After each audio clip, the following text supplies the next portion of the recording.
Kalimera, kalispera, kalinichta. No matter where in this wild, wacky, and sometimes wonderful world you might be, thank you for making the Highbury Squad part of your day. It is another edition of Get Off the Pottsy. Get ready, kids. Let's rock and roll, squaddies. Mind the gap between the train and the platform. Please stand clear of the discussion doors. The next stop is Highbury Squad.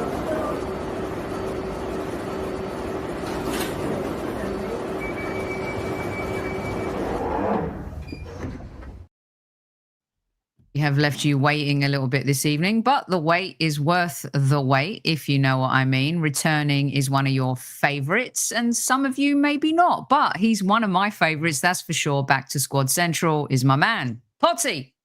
Yo, what we saying? Hope you're all good, squaddies. Big up to you all. Big up to everyone in the house. Big up to you, Sophie. Make sure you hit the like and subscribe. Sorry I'm late. I'm going to get another yellow card. It's AFTV's fault. They started late, man. And that meant I couldn't get off. I know. Arseholes. Have a word with Robbie, man. Have a word with Robbie. On Robbie. Well, maybe he should come visit Squad Central and then I could give him a yellow card as well. But the truth is, listen, it's a double bill night here at Highbury Squad. So we're going to kick off with Pottsy. And then at 9 o'clock tonight, you're not going to want to miss this. We've got a special on the Arsenal Women's Show with the legend Pottsy that is Vic Akers at 9 o'clock. Yes. So they're not going to want to miss that. There's two legends in one night. That's awesome, man. No, that's awesome. Listen, Keith Hackett was here last night. And if he was on, I would have actually had him show you the yellow card. But I'm going to yellow card you. But the truth is, everyone, I deserve a yellow card too, because even though Pottsy was late, I forgot to send him the link to the show. So technically, I deserve a yellow as well. So I'm yellow carding both of us, Pottsy. No problem, man. We'll take the yellow. We'll take it and we'll move forward with it. Do you know what I mean? Try and sort our discipline issue out. Definitely. Definitely. Good evening to all the squaddies in the house. I'm going to bring up your names as we go here. It is that time where we love to visit with Pottsy. And, last night, don't say I don't bring you a little bit of this and that on this show. Yesterday, you had Keith Hackett and Tom Canton. Tonight, you got Pottsy. And then later on, you got Vic Akers. It's like a Greek mezze, Pottsy, a little bit of everything. And I love that as well. It's one of my favorite foods. So, so I love a Greek restaurant. But I must say, like, that is unbelievable, guest. Vic, that is brilliant to get him on. That is amazing. What a great timing as well. What great timing. Yeah, definitely. So good evening, squaddies. Right, here we go. We are here to do a Pottsy special.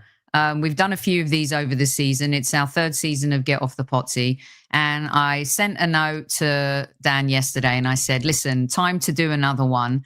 And as we know, when Mikel Arteta became Arsenal manager, he had strict non-negotiables, right?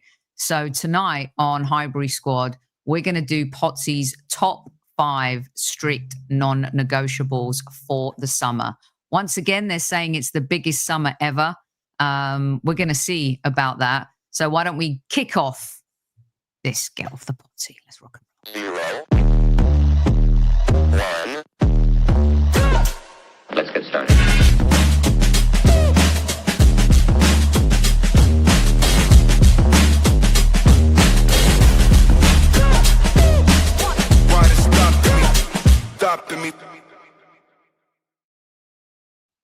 Get Off the Pottsy top 5 summer non-negotiables, and we're going to start off with number 1, and you have to put yours in too. Your number 1 top summer non-negotiable. Pottsy, over to you.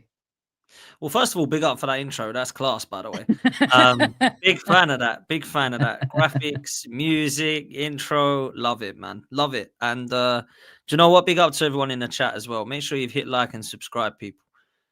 Let's go with number 1, shall we? The most important one for me, the one we're all looking forward to. It kind of involves the summer. But for me, number 1 is trusting Andrea Berta. And I'm talking about Mikel Arteta, not just the fans, by the way. We've brought this guy in. He's the experienced head. We haven't always got it right. I think Arteta and Edu both probably have to take a few L's when you look at Lokongas and Fabi Vieira still being at the club, Marquinhos and Tavares and Cedric, Pablo Marie. We can keep going with them, right? But As much as I think they've got some definite quality right in the squad now with Rice and Timber and Gabriel and Raya and Partey, they've definitely got some L's. I think he needs to trust Andrea Berta to say, look, you're the experienced head here. You've got a track record, a proven one, a CV that's impressive. You've taken Atletico Madrid across the line with a brilliant manager in Diego Simeone. I'm going to hold back now. I'm going to let you. I will give you an idea of how I want to play and some of the profiles that I like, but you go find me the guys, because this is what we now need to get across the line. This guy has been bought in. So I must say, I will be very disappointed if Mikel Arteta tries to get involved too much and tries to take the kind of control away from Berta, because that's not how this needs to play out. So for me, the number one is trust in Andrea Berta now. That is what he has to do. And use him as a kind of a sounding board, learning experience, use him as a sponge, soak up everything you need to know from his kind of experiences. And I don't think Berta should at the same time be afraid to say, look, Mikel, you've done a great job on the pitch here, but that is where you stay. Like, leave it to me. Let me do my job, because I can help you here. Listen to me. I'm not here to work against you. I'm here to get you across the line. And I think that's what's needed. If that was me, I would be like, right, I don't really know much about the kind of sporting director side of things. I'm not too bad on the pitch, though. If someone wants to do the sporting director side for me, oh, brilliant. That's the side I'm not really great at. I can concentrate on the pitch. And he needs to do that now for me. This is the summer he needs to do. I'm not saying Andrea Berta is going to come and revolve Arsenal and turn us into world beaters and dominate English football. But at the same time, I've got more reassurance and confidence that our summer will go the way as we kind of want it to be, with him in charge as opposed to Edu and Arteta. And I'm not saying that they were a shambles at it. I'm saying that they were inexperienced at it. And this guy's not. So we've got someone now who can come in and actually provide us with a summer that isn't just bringing in players that we want to see, but it's also looking at selling players in the next couple of years. Because that's what I think he's been good at Atletico Madrid. It's not just who he's brought in and the shrewd business, and we know who he's brought in, right? The shrewd business of David Villa and Luis Suarez and Julian Alvarez of late. There's also been fantastic players that he's kind of sold, and some of the ones that he missed out. You know, like he took a bit of a miss and a bit of an L on João Felix, but it wasn't like he bought him for 100-odd million and sold him for 5 million. You know, he got some serious money back from the likes of Chelsea and others. This is a guy who knows what he's doing. And when you can go to Villarreal and go, that Rodri guy that no one knows, he looks all right to me, and then you turn him into a Ballon d'Or winner. I know he didn't, but obviously Manchester City, he recognised that. They're the sort of signings I'm looking at him to do. So as much as I want him to come in and get the winners over the line, I wouldn't be so annoyed, Soph, if we see in this summer a couple of names that I've not particularly heard of that might be the next David Raya, or let's hope might be the next Thibaut Courtois. Let's take a look at a defender that might be one of the next Sol Campbells in the next couple of years. They're the ones I'm not too worried about. I've got more faith that he might be able to deliver that. With the other signings that come in, we obviously want to know who they are and they want to be coming into the first 11, right? But Mikel Arteta has got to trust him. I do not want this to be a summer where he's like, oh, I know you want Gyökeres, but I'm sorry, I've promised this Sesko guy that he can come, and I know you want Rodrigo from Real Madrid, but we've for the last 12 months been talking to Nico Williams. There's just no point of having Andrea Berta. He will just go, I'm off. Why did you appoint me? You've already got the guys you want. I'm off. So I don't want that to happen, man. It needs to be Berta's the guy that's trusting him. I like this a lot. I want to put up a couple comments as we go with some of these from the squaddies. Rodney says Mikel has to remain within his remit. However, not to suppress Mikel's opinion. It should be meeting of the minds. Sin says Arteta is Josh's man, though. Gunnar Russ, hello, legend. I keep saying this. The owner messed up making Mikel manager when we had a sporting director in Edu. They are accountable for that big L. This one interesting that I wanted you to address, Dan. Ricky says, Dan, trust needs to be earned. Berta comes with a solid reputation, but we have been burned enough to trust anyone blindly. I think when you look at the transfer window over the last 5 years, the last summer and January, and what Berta has done, and for those of you who are watching on YouTube, I put up the slides again of the players he's bought, the players he's sold, what he and Simeone were able to do together at Atletico Madrid. Dan, do you not think that he's earned his stripes and comes with the solid reputation? I've worked for bosses before where, I'm at Fox and someone from Warner Brothers comes in and they've run campaigns that have garnered billions of dollars at the box office. You defer to them and say, okay, let's hear your strategy and your objectives. 100%. Look, I think what we've been so used to in the last few years is trusting people that have no experience. So if people as a fan base or as a section want to trust Arteta and Edu and Jason Ato, why on earth would we not trust Andrea Berta? Why on earth would we not trust, players or managers or footballing men that have come in with an experience or a CV that says, look at what I've done. And this is why I've said in the past about Mikel's position of, who are you going to get then? Give me a CV that says, this is impressive. Give me a sporting director that says, I've done this job before and I've been successful at it. If you're not going to do that and you're going to give me this guy who's, Jack Hobbs, who's, apparently did Sank at Wrexham once or Leicester once, but he ain't really that experienced. But we'll trust in him. We'll trust in him. More for you. It's probably not going to go too well. But if you've got this guy who's just managed this club for 5 decades and has been unbelievable with the amount of trophies he's won, you're going to say, oh, this guy knows what he's doing in the game, right? And sometimes an experienced head isn't always an older head, by the way. Because if you look at what some of the players have done, like Trent Alexander-Arnold's won everything in football when he's 26. You don't look at him as a veteran, do you? So these guys don't always have to be old, wise sort of heads. So for me, Andrea Berta, I think, is a fantastic appointment. And I might get egg in my face here, but I think it's the best appointment in the Kroenke reign so far, in my opinion. It's the one I looked at and went, wow. I didn't look at the other names so and get excited. Even Olabe and Skuro and all these guys, I thought they'd probably be better than Jason Ato.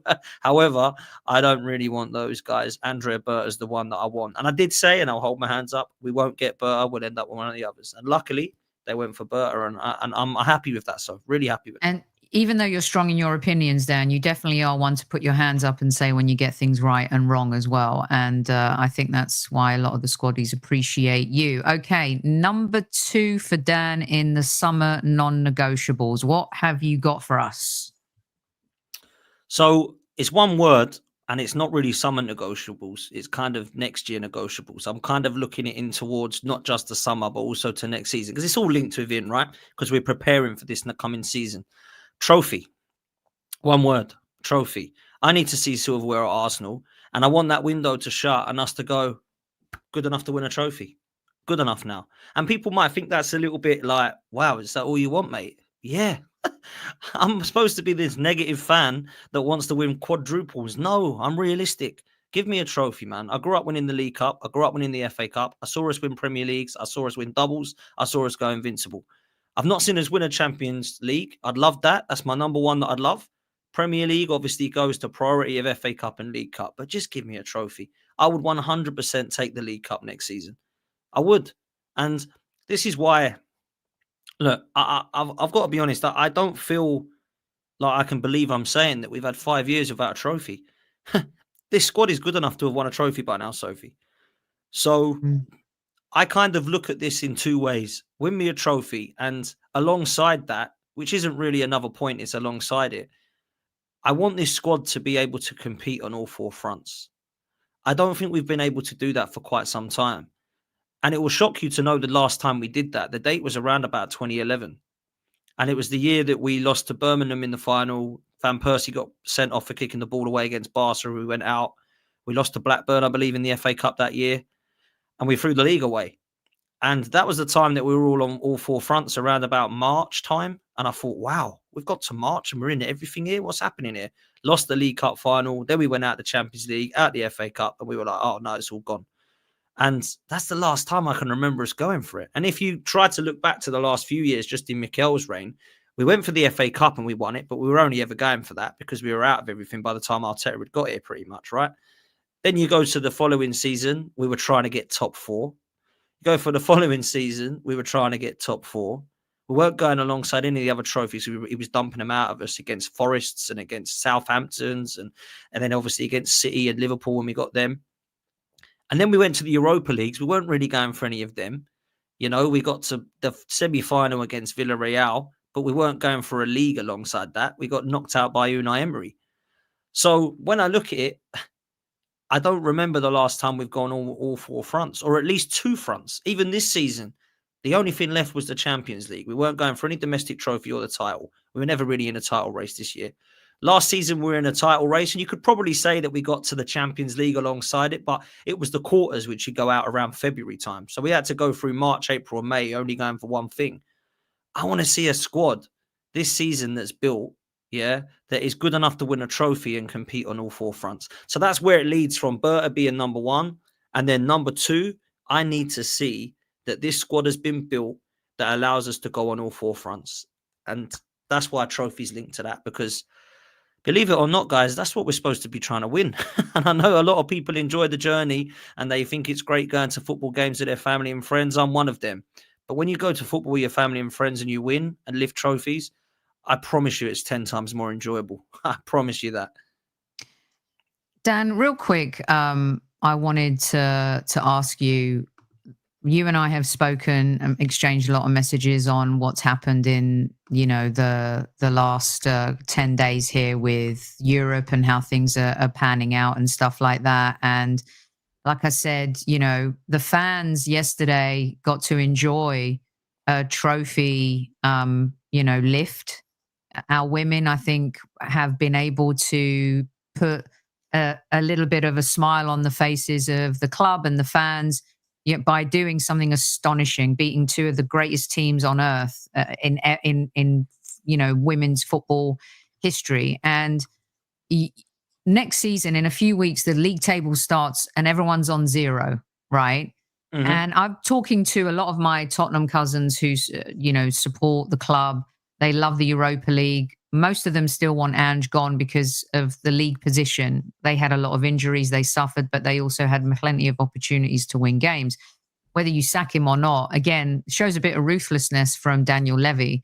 But no one's going to remember them finishing 17th. What they'll remember is they won the Europa League and they'll have it in the trophy cabinet. I'm not saying I want to be in the Europa League. I'm not saying any of that. And the squaddies know how I feel.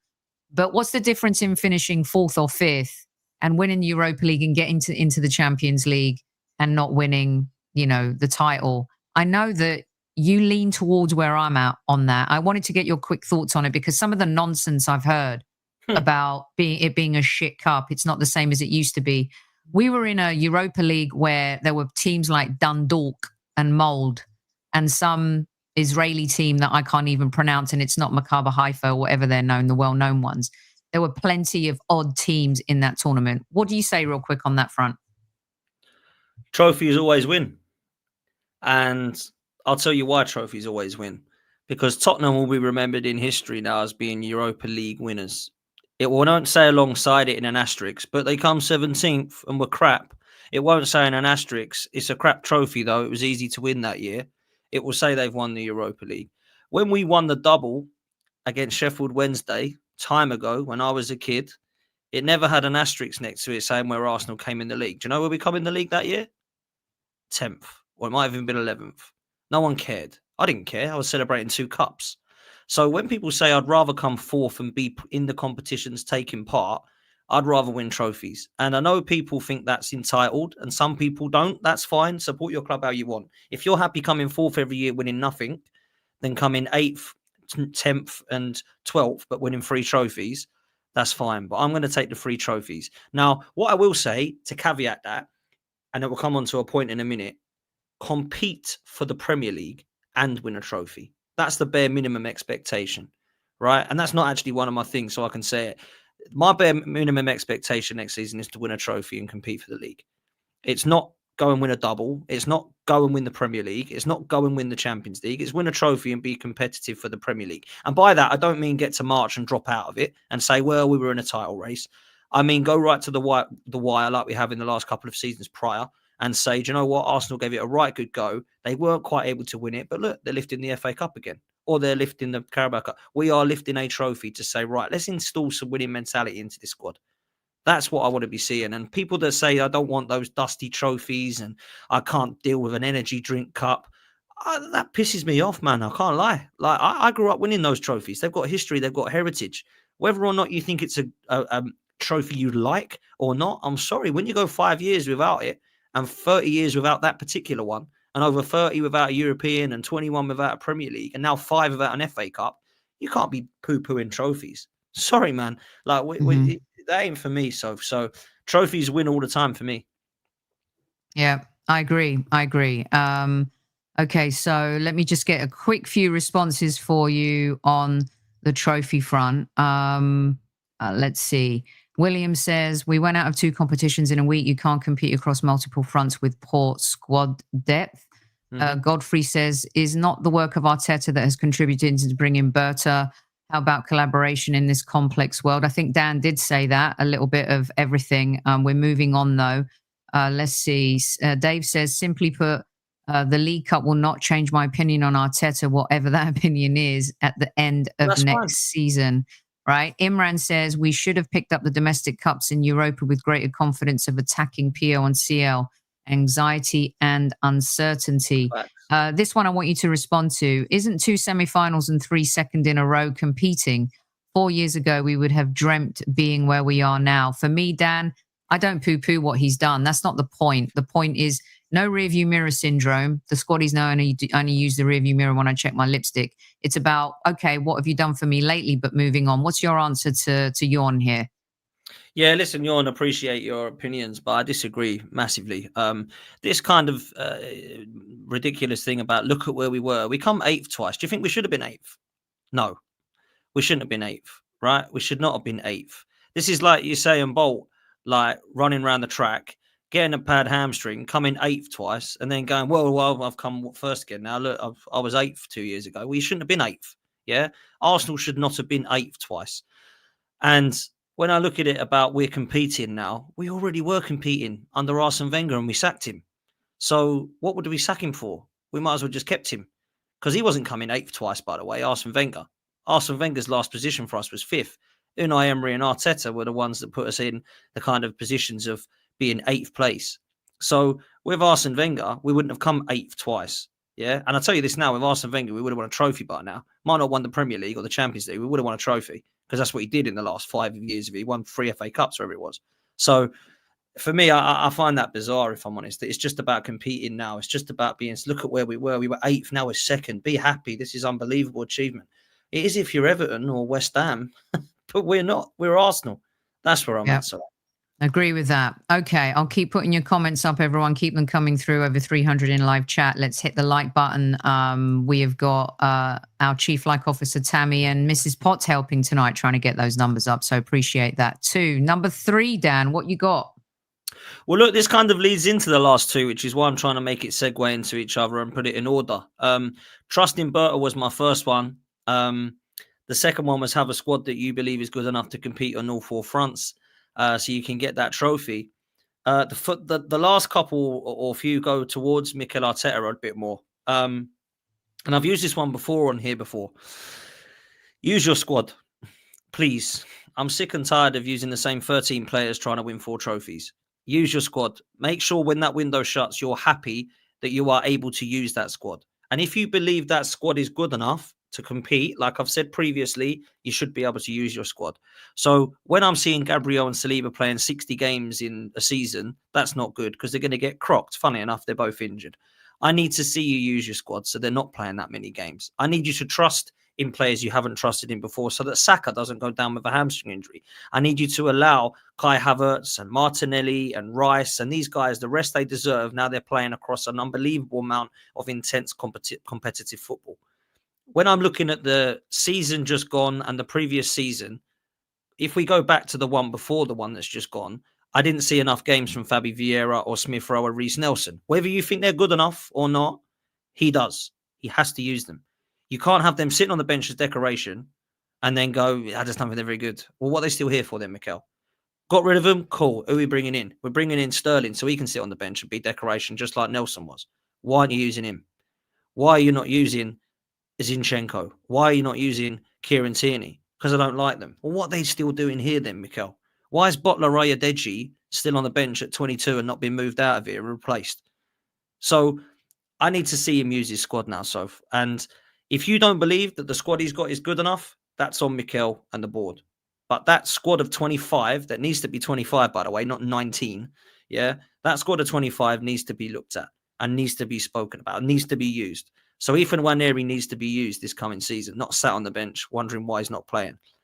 Whoever replaces Raheem Sterling needs to be a part of this squad next season. I get frustrated when I see the same faces coming on. It's so predictable as well then, Soph. And it's like you sit there and you think, right, he's got a bench there and there's 6 of them that he ain't going to touch. But he will bring on Trossard for Martinelli And he will bring on Havertz in a minute, hopefully, for our new striker that we got. And he will bring on Jesus for Havertz. Do you know what I'm saying? It was so predictable. It was obvious who the 3 subs were going to be before it even kicked off. Because he's never had the trust in his squad. And I appreciate that him and Pep come from a world where you don't want a 25-man squad. And I know the other day there was comments made by Pep about not wanting to have a big squad to manage. Well, go and manage a lower division squad then, like a Burnley or a Birmingham, because they don't have big squads. We need big squads because we're not Burnley and Birmingham. We're going for all 4 competitions. Now, Pep's mastered it fantastically well, to be fair to him. He's used 20 quality players. Arsenal haven't never had 20 quality players. They've normally had 13 or 14 quality and then 6 that sit on the bench for decoration. They've got the average age of about 21. So we need now to look at that squad, which is why it goes back to points 1 and 2. Trust in Berta, use your squad, keep competitive in all 4 competitions. And now it goes towards Arteta, because once they've done their job, the ownership, the board, they can say nothing more we can do. Window shut, boom, over to Mikel. Why is he playing 13 players every week then?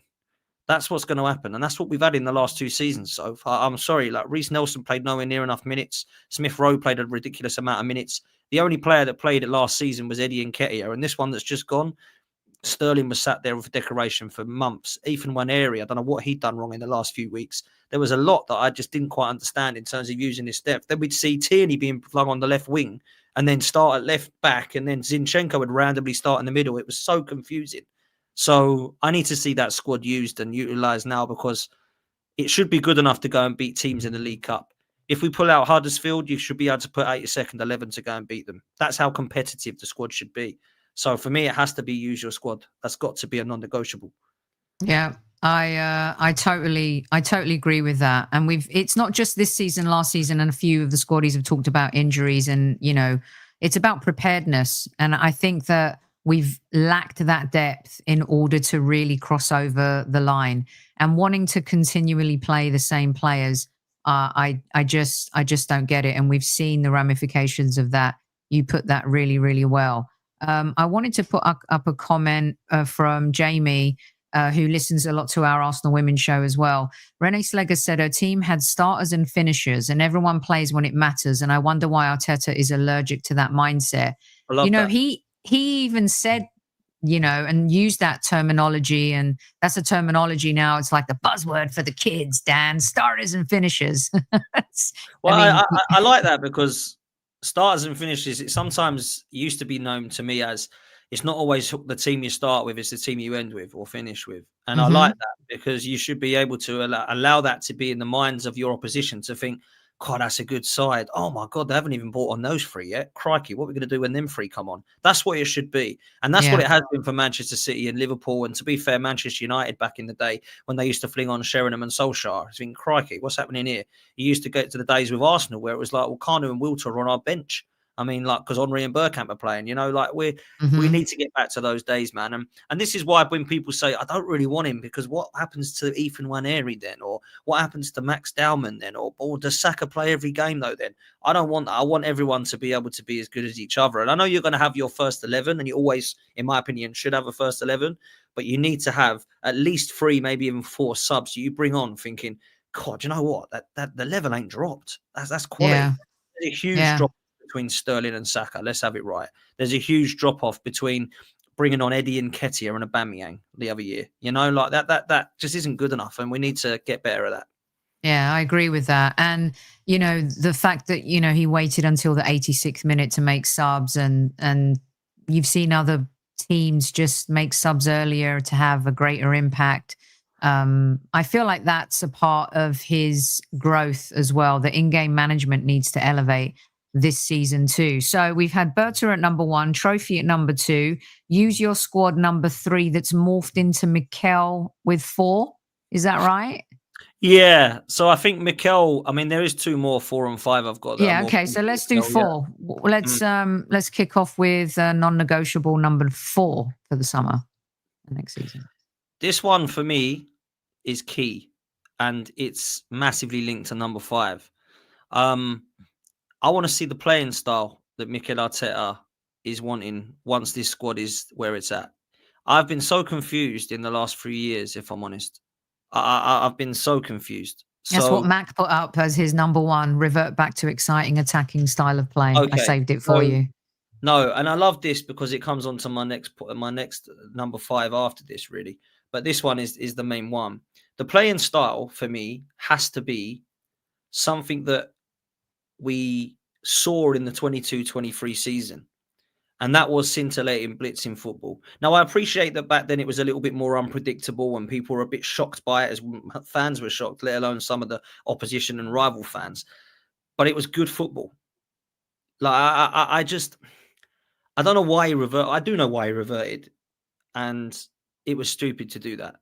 And I feel like what we've seen so far in the last 3 years, was a brilliant style of play that we could finally get behind, that we're all excited to watch, that he got balance right in all of our departments. The defence was solid. He had a real good trio in Xhaka, Partey and Ødegaard. The front three with Jesus, to be fair, in the first 3 months fit, was looking very good with Saka, Martinelli and Ødegaard. They all got 15 goals, I think, in that season.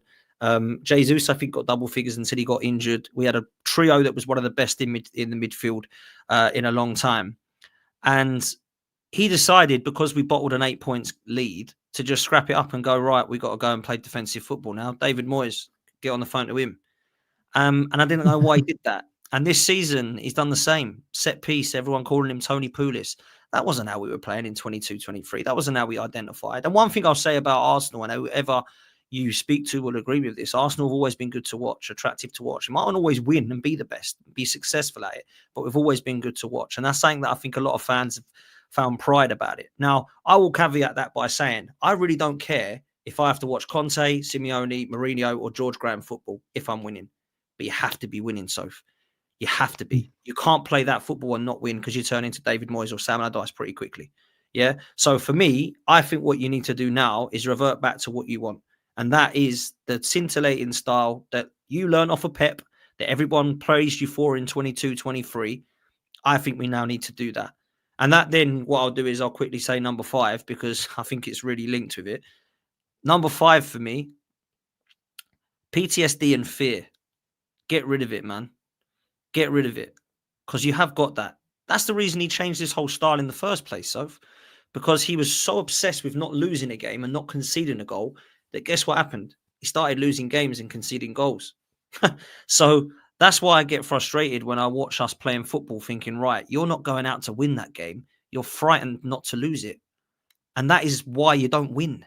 Because Liverpool were happy to go and win games. They were taking risks to go and win games. And, DJ was on the show the other night, on my show, big up to DJB, and he was saying that in the 94, we saw Steve Morrow going at left back, Nigel Winterburn, defensive midfield, and we went and beat him. That's taking a risk. Arteta would never do that because he's so stuck in his ways. Against PSG, we needed to score 2 goals, and he brought on 2 fullbacks and somebody else. Can't remember who it was now. Who was it? Can't remember. For which game? Anyway, the PSG game away. I think he brought on Calafiori and Ben White. Calafiori and Ben White instead of when we needed a goal, and then that was the 4 minutes, and then he brings on Waneri. Yeah. There we go. So I'm looking at that thinking, is that what we've got? Is that the risk to take on? So that's where I'm at with it. Don't be afraid to take a risk, and don't be afraid of your PTSD, your fear, because along with arrogance and stubbornness, they're the 4 traits he seems to have.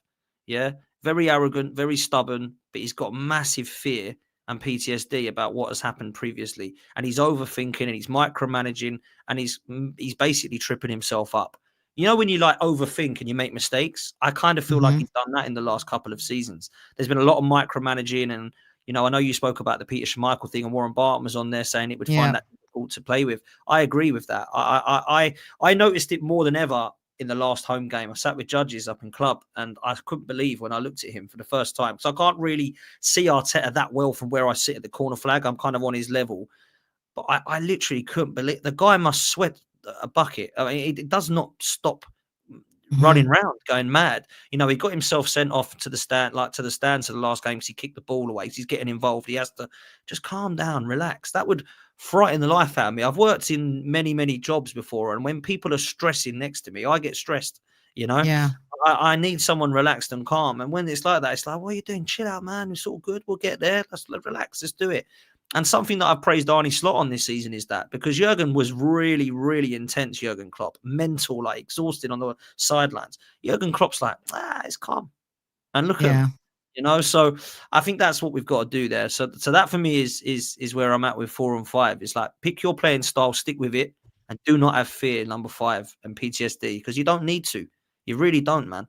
I been talking a lot about fearful versus fearless, and also micromanagement.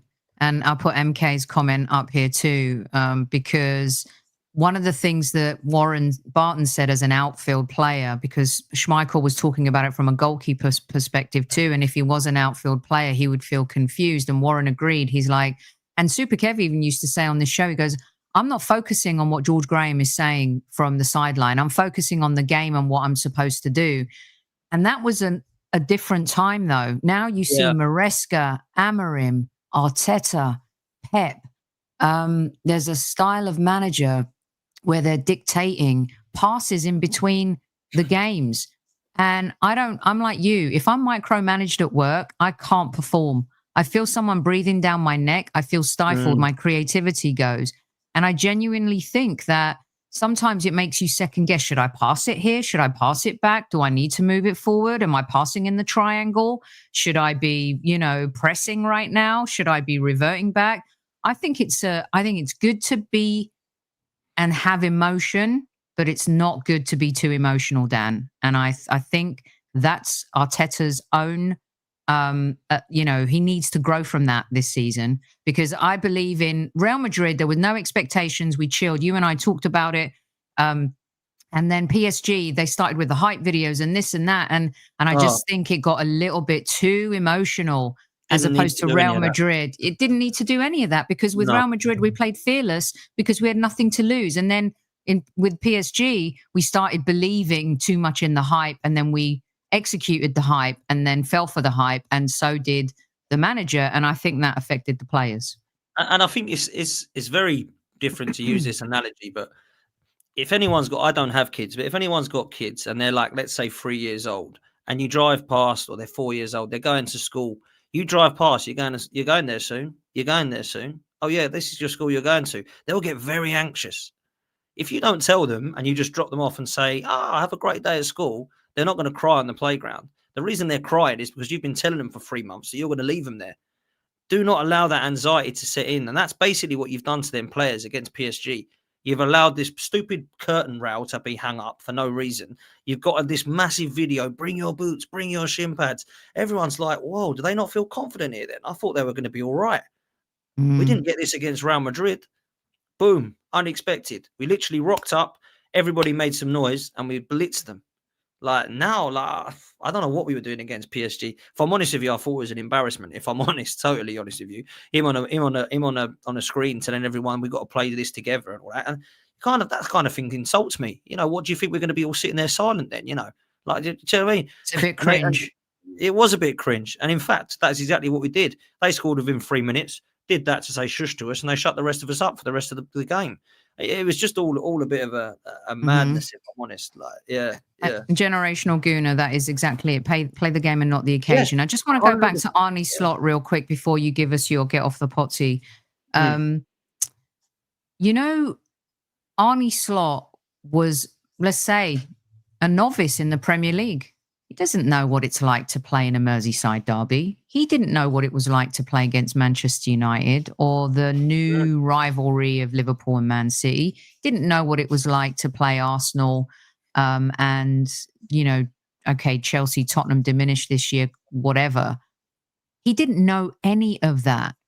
And his calmness on the sideline, what he exuded was, and I'm Greek. I'm full of emotion. I love passion. I love what Mikel does, but sometimes even I need to simmer down. Tony will tell me, simmer down. You're getting a little bit too passionate about this, and I think the difference, Dan, was even though Slot came with 0 Premier League experience, he had Van Dijk, he had Alisson, had Mo Salah, Trent, like you said, young but so much experience, right? Gakpo. He had these, Robertson. He had the players that had been there before. Mm. And I think we're still a little bit of Mikel's been there before. You know, we should have won the league at least once in the last 3 years. And the difference is the players. But you would expect, like Kai Havertz was too injured this season to even help. Last season, we had most players fit and we let Man City catch us and we melted into the spotlight again. But I'm talking about perennial like winners and players. This is why I think it's important. You can talk about Nico Williams. What does he bring, right? Is he really the upgrade? Maybe, probably. Sesko. Is he still a working project? Gyökeres. Darwin Núñez was the top scorer in that league. Look what happened to him. I think we're at that point, Dan, where you've got to bring in winners. We need world-class players. You know, this is why when I heard today about Julian Alvarez, I'm like, yes, bring me that guy. That guy is a baller and he's played in the Premier League and he knows. I'm not saying Gyökeres isn't the answer because I think he could be he can explode. But the Darwin Núñez thing sometimes scares me. When we was attached to Kimmich or bring me winners, Dan. Do you know what I'm saying? 100%, man. Look, it's about winning mentality. And Arsenal have actually got 2 players that have won a lot in the game. They've both just left. Tierney and Jorginho. You can laugh at what Jorginho's won if you want. You can laugh at what Tierney's won. They've won trophies. They know what it's like. And people that laugh at the Scottish trophies, trust me, if you play for Celtic or Rangers, it's win or that's it. You failed. It ain't, we come second, it's great. It's still well done for taking part. It's you failed, mate. You better win next year. So Kieran Tierney is a winner. Yeah, as is Jorginho, who's won the Euros and has won the Champions League. Kai Havertz has won here. But other than that, we haven't got anybody else other than, I think, Partey, who's won a Europa League. That's it. Everyone else is still yet to win, other than, of course, the ones that were here when we won the FA Cup, which ain't many of them now, right? So when you look at it, you think there's needed some winning mentality. Gyökeres is a winner, right? He's just won. He's been winning over in Portugal. I mean, David Raya and Marino have won in the Euros. We're talking about the club football. I mean, Zubimendi, if we buy Zubimendi, he's won in the Euros, right? Obviously, Rodrigo, of course I want him. He's won everything in the game. Yeah, these are the players I want to come in. Kimmich is a great shout. I don't know if he's been, decided what he's doing now. Yeah, he's staying now. Those level of players are what we need because they can say, I know what it's like to win. And this is why I don't poo-poo trophies, because you install that winning mentality in March when you win that Carabao Cup. You go and win the title in May. That's how Jose Mourinho and Pep worked in the last couple of decades. That's why, funnily enough, Chelsea and Man City have won more League Cups in the last few years than anybody else, because they used to take it seriously to go and win the big one at the end. So I think that's what we need. And that's why we need to bring in some absolute winners now, to be fair. Yeah. And Dan, real quick, that's what really helped elevate us a couple of seasons ago. You saw the immediate impact that Jesus and Zinchenko had on the squad, the mentality, the hustle, the competitiveness. Jesus led the line without the ball. Like, say what you want about Jesus and being injury prone and stuff like that, but that winning mentality that they both had, I think, helped elevate us competitively in the Premier League. And so, we want to upgrade now, and it's okay to outgrow players, but they definitely had that edge, and I think that really matters. What's your get off the Pottsy for this episode, Dan? Simple, predictable. And it's Arsenal Football Club. It's not just Arteta. It's not just our fans. It's not just Berta. It's not just the Cronkies. It's Arsenal Football Club to do what's needed this summer. That is it. No more talking about who we're going to buy. No more saying we're going to deliver this, that, and the third. No more talking in press conferences about what's needed and necessary for this game. This is now deliver this season. And everybody in that photo, apart from myself, needs to do their job. You look like a good gaffer there, Dan. Yeah, I know. Yeah, I tell you, I do. But no, look, everybody in that photo, including myself, we all need to do our job. We've been doing our job as fans for a long time. We've been patient. We've been supportive. We've been going home and away. And we've been lapping up everything the club deliver us, some of us, right? Now, what are we going to get for it? Why is our season ticket so expensive? Why is it now going up in stadiums? Why are kits out? Why are more merch out than ever? We're doing our job buying all that. I need you to do your job buying the players that we can then put the names on the back of the shirt that we buy, if that's how you want to go down it. Go and give me 5-6 players that I can say, boom, different Arsenal. And that's what I want from the owners to now bring in a Berta. Berta should have those kind of that pressure to say, this is what we brought you in for. Mikel Arteta then has that pressure to say, you're good enough now to go and win a trophy. Don't let us down. And then as a club, they're successful and they're delivering, because that's what it's time. And really and truly, I've kind of given up with it because I was done last season, the one that's just finished. Yeah. Everybody's given them another year. It's now going to be this, that, and the third. This is the last chance saloon. I'm done with it. I don't appreciate the owners. I don't think they're ambitious enough. I don't think the board have delivered. And I don't think the manager's got the cojones to get us across the line. Prove me wrong. Ownership, go and deliver. Board, go and get players in that I'm like, wow. And Arteta, get us across the line. And everyone's happy. And look at the names that we're linked with. That's good. Get them in. Get in Gyökeres, yeah? Bring in Rodrigo. Bring in Zubamendi. Let's go and get somebody in the attacking midfield role, like an Eze or somebody like that. Do not, underwhelm us. I don't want us linked with a brilliant left-sided player and we go and bring in, I don't know, someone that makes us go, who's that? Like 20-year-old Jamie Gittins. Come on, man. Go and get Rodrigo. If it's not him, go and get Lookman. Go and get these players that have won something. Up top, Gyökeres. Don't bring me Liam Delap. Like, as much as I like Delap as cover, don't bring me Liam Delap to go and win the league. Yeah. Do you know what I'm saying? So that's where I'm at. And I think it's time now. There's no more mucking around, no more waiting, no more processes, no more give me phase 5. I don't want any more phases, plans, projects, processes, nothing like that. Go and deliver me a trophy. That's all I'm asking, Mikel. Go and deliver me a trophy. It doesn't have to be the Premier League. It doesn't have to be the Champions League. You need to compete in the league. If you can't win the Prem and you come second, take them to the wire, you've got a trophy to go, boom, at least I did that now. And some people are saying that's still not enough. So I speak to some people, they're like, oh, if he don't win the Premier League or the Champions League, I want him sacked. I mean, that's fine. That's up to them. I'm not even asking him to do that. I'm asking him to deliver. And that's a trophy.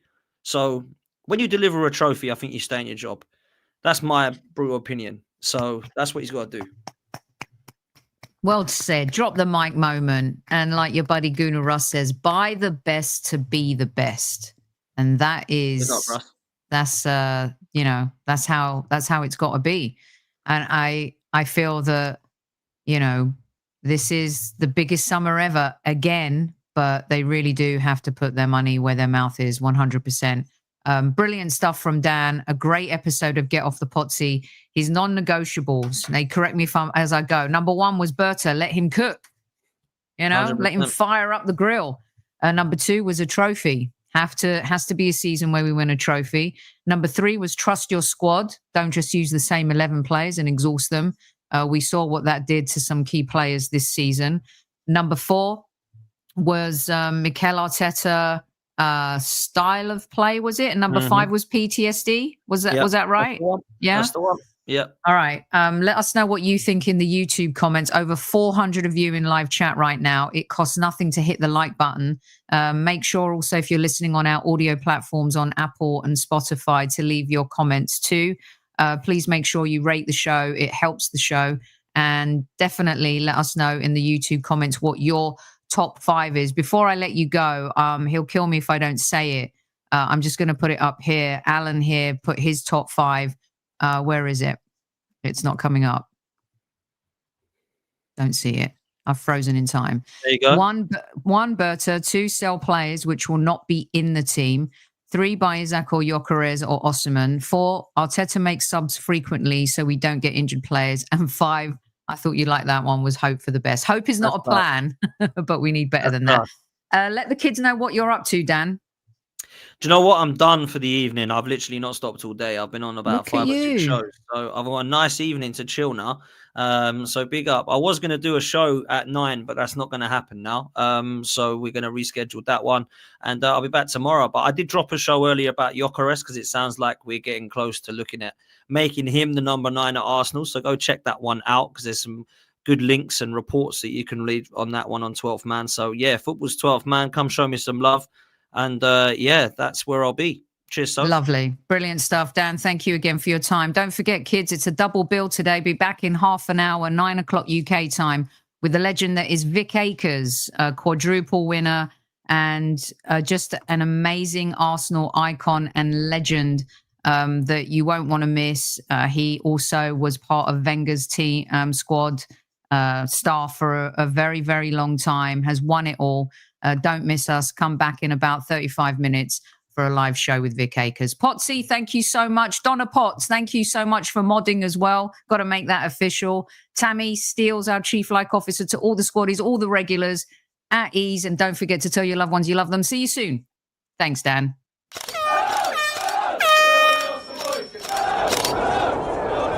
Mind the gap between the train and the platform.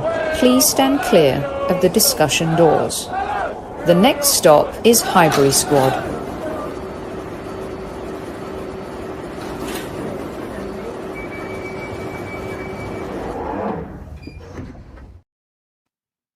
Luke, you got put on the naughty step because you know what you did later.